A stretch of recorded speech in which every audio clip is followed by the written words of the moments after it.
Kaj se bo zgodilo z zgoščenko, če na njo pritrdite balon, kot je prikazano na sliki? A. Premikala se bo po mizi. B. Poletela bo v zrak.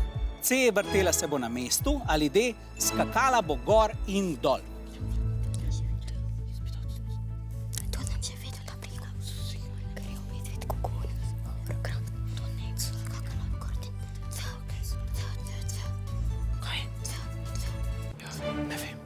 Rumeni so izbrali odgovor D, menijo, da bo skakala gor in dol, vijoličasti pa menijo, da se bo premikala po mizi.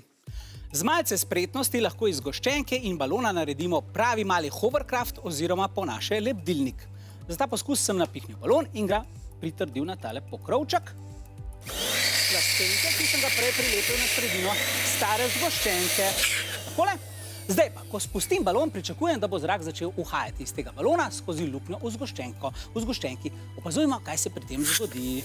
Aha, zgoščenka se je začela premikati po mizi, pridružil pa se mi je tudi Lovro, s katerim si lahko tole malo podajava. Lepo lebdi, ne? Kakšna se ti zdi tale igra? Zanimiva. Še kar zanimiva, ne? Ja, mogoče ni za vsak dan, ampak luštna. Ja, tako. Zakaj se to zgodi? Med zgoščenko in mizo je nastal tanek sloj zraka, ki je zmanjšal trenje, gibanje pa omogoča sila, ki ustvarja uhajajoči zrak. Hovercrafti v resničnem svetu vozijo po vodi, blatu ali snegu, naša domača različica pa je odlična za zabavo in učenje. Še enkrat bom poskusil. Preverite pa lahko preprosto tudi sami doma. Lovro, izvoli.